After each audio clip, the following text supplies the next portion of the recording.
ঢাকা বিশ্ববিদ্যালয় শাখা ছাত্র শিবিরের সভাপতি সাদিক কায়েম বাংলাদেশ প্রকৌশল বিশ্ববিদ্যালয় বুয়েট ছাত্রলীগের নেতাকর্মীদের নির্যাতনে নিহত শহীদ আবরার ফাহাদকে জাতীয় ঐক্যের প্রতীক বলে জানিয়েছেন।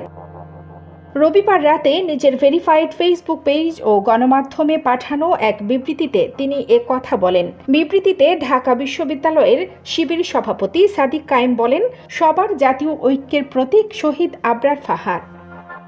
তিনি বলেন, ভারতীয় আগ্রাসনের বিরুদ্ধে এবং দেশের সার্বভৌমত্বের হুমকির বিরুদ্ধে লড়াইয়ের সম্মুখ সেনাপতি আমাদের প্রিয় আবরার ফাহাদ। নির্যাতিত মজলুম ছাত্র জনতা আজ শ্রদ্ধাভরে স্মরণ করছে জাতির এই সূর্য সন্তানকে।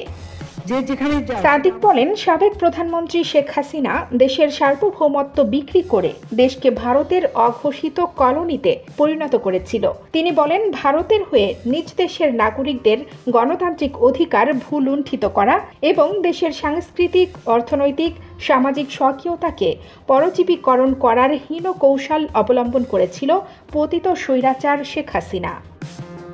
সে সময় এই আধিপত্যবাদের বিরুদ্ধে যারা হুমকি হিসেবে দাঁড়িয়েছিল তারাই ফ্যাসিস্টের রক্তচক্ষু শূলে পরিণত হয়। দেশের সার্বভৌমত্বের রক্ষা কবচ হিসেবে যাদেরই আবির্ভাব ঘটেছে তাদেরকেই বরণ করতে হয়েছে মৃত্যুর মতো নির্মম পরিণতি। তিনি বলেন, আবরার ফাহাদের হত্যার দায় শুধু ঘাতক দলের নয়, এই দায় তাদেরও যারা ছাত্র শিবিরের সঙ্গে যুক্ত থাকলেই নিপীড়ন করাকে বৈধতা দিয়েছিল। তিনি স্মরণ করিয়ে দেন, আবরার ফাহাদের পূর্বে ছাত্রলীগের টর্চার সেলে ছাত্র শিবিরের সাবেক কেন্দ্রীয় সভাপতি ও বুয়েটের ছাত্র সিরাজুল ইসলাম সহ বহু ছাত্র শিবিরের নেতাকর্মী এবং সাধারণ শিক্ষার্থী নির্মম নির্যাতনের শিকার হয়েছিল।